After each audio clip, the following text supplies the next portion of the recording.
Hi, I'm Andy Smith. I teach at the University of Texas at El Paso. Thanks for checking out my tutorial on the snare drum etude for the 2020-2021 Texas High School All-State Etudes. The snare drum etude is number 4 from Mitchell Peters' Advanced Studies for Snare Drum. I enjoy these etudes a lot for their rhythmic challenges and technical challenges. They're well constructed. Let's talk about the gear in use for a minute. I'm using a 6.5-inch deep pearl Philharmonic snare drum.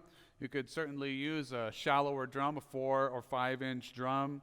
And in either case, be sure via your dynamic and your tuning, in particular your dynamic approach, not to overwhelm the listener with sound.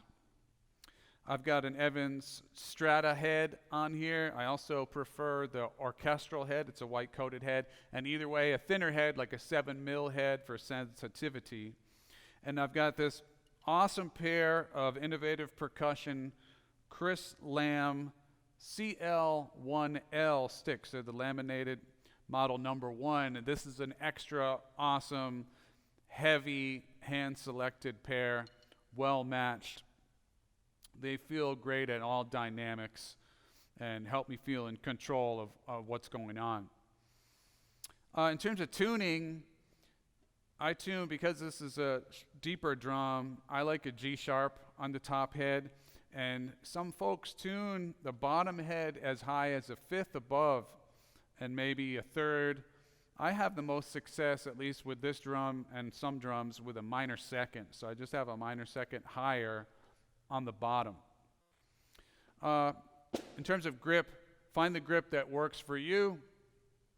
I tend toward more of a 3-finger fulcrum approach, and I have all my fingers on the stick and involved as much as possible.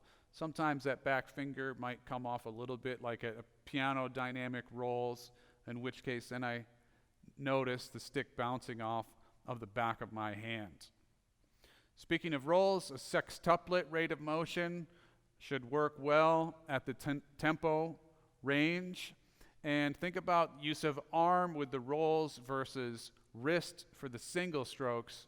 That'll help with clarity of rhythm and tone. There's a few untied rolls, and you can handle those a couple ways.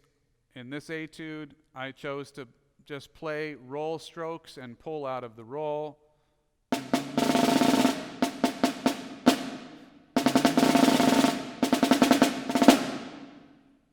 And for example, in the quarter note triplet, there's a nice figure there with untied rolls. And in this case, I chose to play those kind of with a single 4.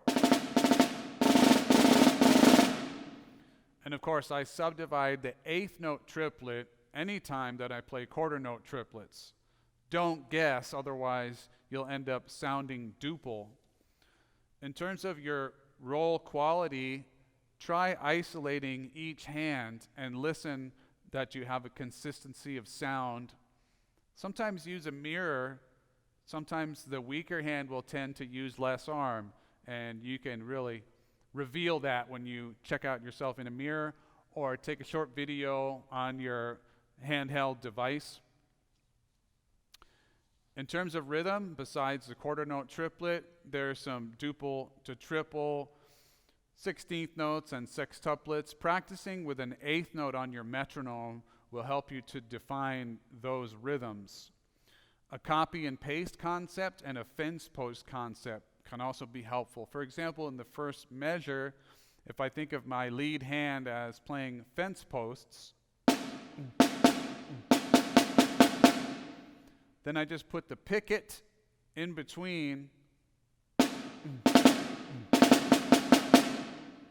I also think of like a brass choir playing a fanfare in these first couple measures. Gives me a reference for tempo and style. It was one of my teachers, the great John Tafoya, who in particular used that terminology of the fence post with the pickets in between. Also think of copy and paste.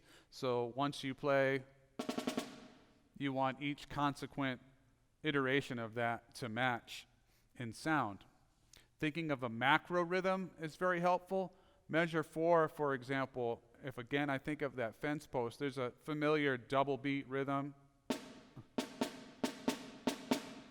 and then you just fill in between.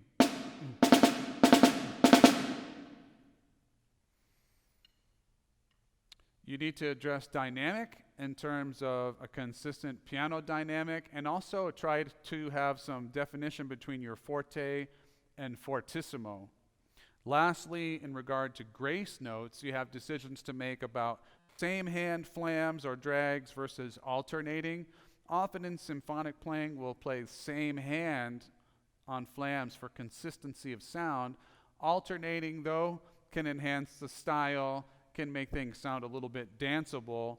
I chose to play alternating on most of the flams, and then certain passages on the same hand with the drags.